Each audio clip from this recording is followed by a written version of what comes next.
여러분 안녕하십니까. 부동산 학개론 한동균입니다. 자, 이번 시간은 우리가 또 상권 분석 모형의 학자들의 견해인데 또 시험에 자주 출제되는 또 학자가 있습니다. 자, 우선 레일리의 소매인력의 법칙인데 또 계산 문제를 또 우리가 자주 출제가 되는 상당히 중요한 또 학자죠. 자, 그래서 레일리. 자, 레일리인데 뉴턴의 만류인력의 법칙을 우리가 응용을 했죠. 레일리의 소매인력의 법칙입니다. 자, 레일리는 우선은 도시 단위를 기준해요.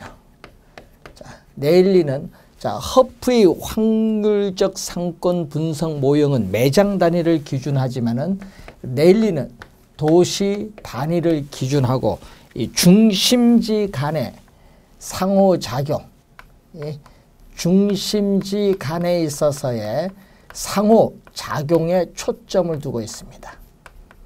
자, 이 중심지 간의 상호작용, 영향을 서로 주고받는다는 얘기죠. 초점을 두고 있는 모형이 레일리의 소매인력의 법칙입니다. 자, 이 뉴턴의 만류인력의 법칙을 응용했죠. 그래서 중력 모형이죠. 레일리의 소매인력의 법칙은 중력 모형인데, 자, 이때 A가 주어졌겠죠. 자, 여러분 A 도시의 인구를 A라고 보고 이렇게 B 도시의 인구를 B로 본다.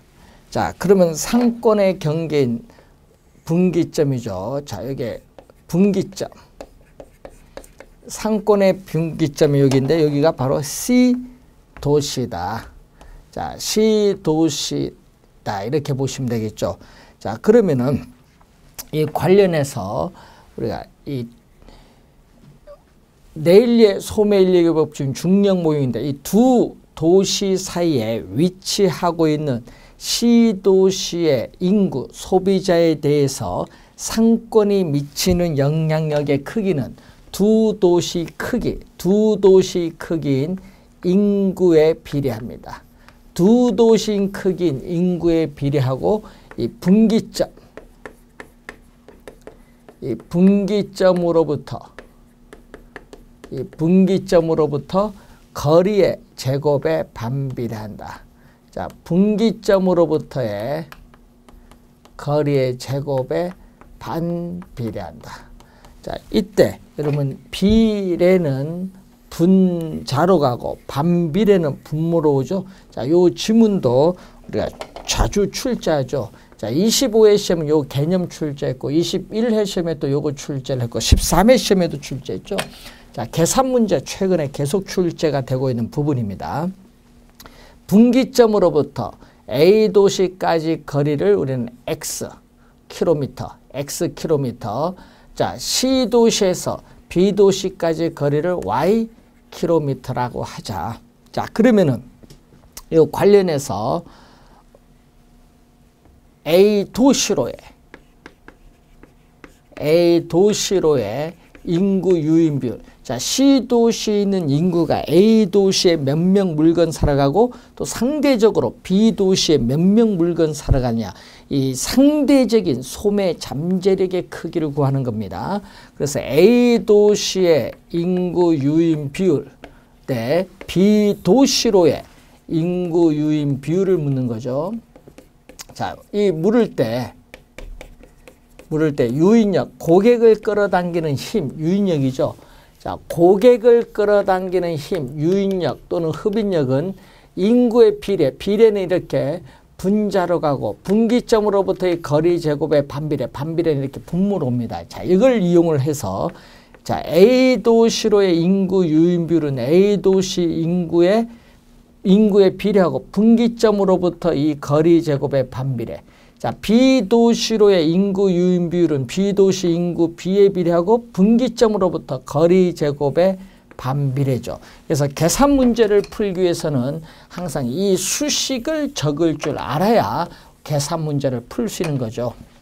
자, 그러면은 내항의 곱. 자, 이 내항의 곱은 뭘로 간다? 내항의 곱은 분모로 갑니다. B 곱하기 X제곱은 분모로 가고 외항의 곱 A 곱하기 y제곱은 뭘로?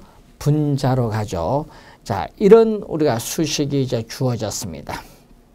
자, 그러면은 이 수식에서 b분의 a 곱하기 어떻게 돼? x제곱, y제곱 이렇게 따로 쓸 수가 있거든요. 자, 이것은 다시 b분의 a 곱하기 이것은 지수 법칙에 의해서 전체 xy분의 전체 제곱으로 쓸 수 있는데 자, 이렇게 해서 여러분이 계산을 하시면 되겠죠. 자, 여러분이 상당히 우리 레일리의 소매 인력의 법칙은 상당히 중요한 그런 모형입니다. 그래서 이 소매 잠재력의 상대적 크기를 우리가 분석하는 모형이 바로 우리가 레일리의 소매 인력의 법칙이라는 것을 기억을 좀 해두시면 되겠습니다. 자, 그러면은 이 레일리의 소매 인력의 법칙을 수정을 했죠. 자, 레일리의 소매 인력의 법칙을 수정한 모형이 바로 컨버스 모형입니다. 컨버스. 자, 이 컨버스의 이 분기점 모형이 나오죠. 자, 이 컨버스의 분기점 모형은 수정된 소매 인력의 법칙을 말합니다. 수정된 소매 인력의 법칙. 자, 그러면은 이 컨버스의 분기점 모형은 바로 또 중력 모형이죠. 자, 또 수정된 소매 인력의 법칙이니까 중력 모형인데 이 매장 면적에 비례합니다. 매장 면적에 비례한다. 여기는 매장 규모. 자, 매장 규모인 매장 면적에 비례하죠. 또 분기점으로부터 거리 제곱에 반비례한다. 분기점으로부터의 거리의 제곱에 반비례합니다.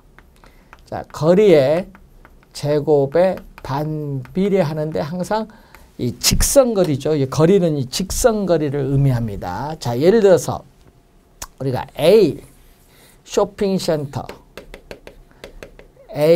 쇼핑센터의 매장 면적. 자, A 쇼핑센터의 매장 면적.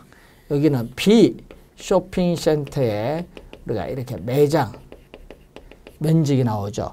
자, A 쇼핑센터, B 쇼핑센터의 매장 면적이 나옵니다. 자, 그러면은 자, 한번 우리가 볼까요? 자, A 쇼핑센터. 우리 계산을 A 쇼핑센터의 매장 면적을 1000제곱미터 이렇게 보고 B 쇼핑센터의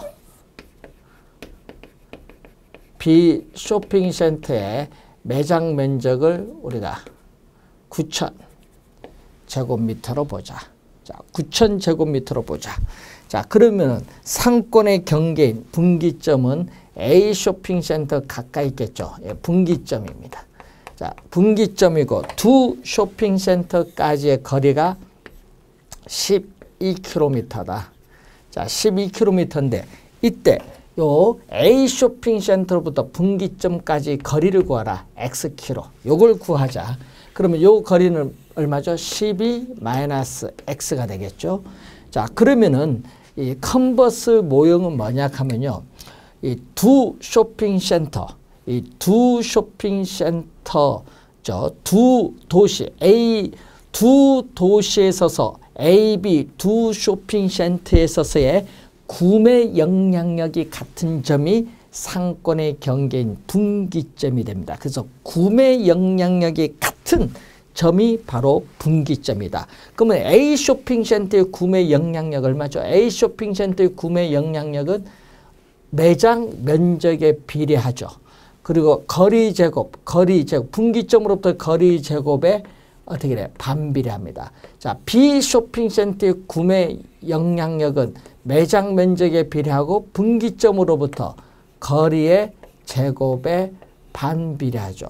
자, 그럼 A 쇼핑센터의 구매 영향력과 B 쇼핑센터의 구매 영향력이 서로 뭐한 점?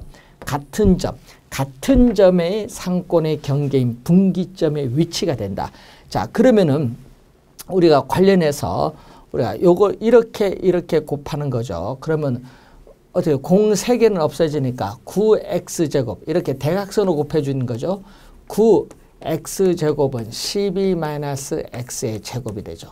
자, 자, 9x제곱은 12-x를 어떻게 돼요?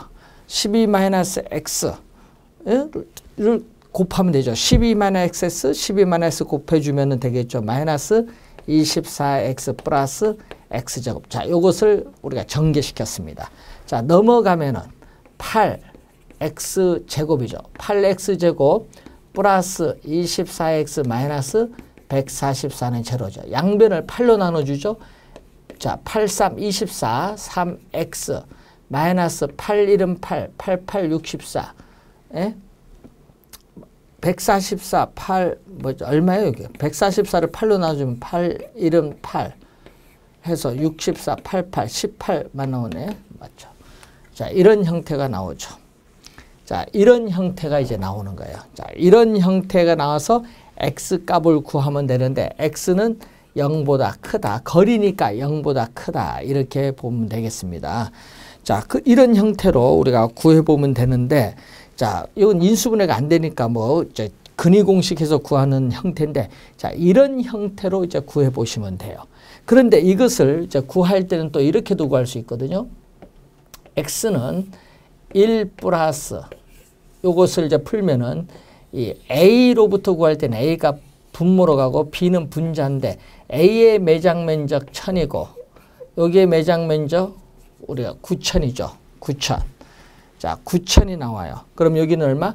A, B 두 도시 간의 매장 거리 12km가 나오죠. 그러면은 1 플러스 루트 얼마? 9죠. 루트 9분의 12km가 나오는데 루트 9는 3의 제곱 3이죠. 1 플러스 3의 12km가 돼서 얼마? 3km가 되죠. 그럼 x가 3km가 이제 나온다. 뭐 이런 형태가 되는 그러한 내용이 되겠습니다. 그래서 여러분이 항상 문제를 풀 때는 어떤 의미가 있느냐 이것을 잘 기억을 좀 우리가 해두시면은 우리가 쉽게 풀 수 있는 문제가 되겠죠. 자, 잘 확인 해두셔야 될 부분. 그래서 여러분이 이 공식을 이용을 해서 x는 1 플러스 A 도시로부터의 A 도시의 매장 면적, B 도시의 매장 면적에 대해서 두 쇼핑센터 간의 거리 이렇게 해주면은 우리가 구할 수 있는 부분인데, 자, 이 수식이 여러분이 거기에 박스에 나와 있는 부분이죠. 자, 한번 우리가 보시는데 이렇게 A 쇼핑센터의 구매 영향력과 B 쇼핑센터의 구매 영향력이 뭐하죠? 같은 점이 상권의 경계인 뭐다? 분기점이다. 분기점. 이것을 잘 기억을 우선 해두시면 되겠습니다.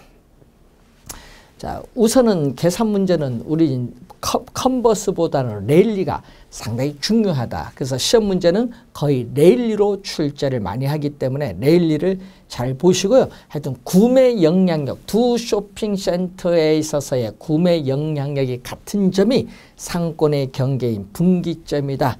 기억을 해두시면 되겠고, 자, 넬슨이 나오죠. 넬슨, 네, 소매 입지 이론이 나옵니다. 자, 넬슨은 점포의 경영 주체가 어느 장소 지점에 점포를 입지시켜야 그 점포로부터 최대의 매상고 매출액을 올릴 수 있느냐. 점포 입지 원칙 우리가 8가지를 제시합니다.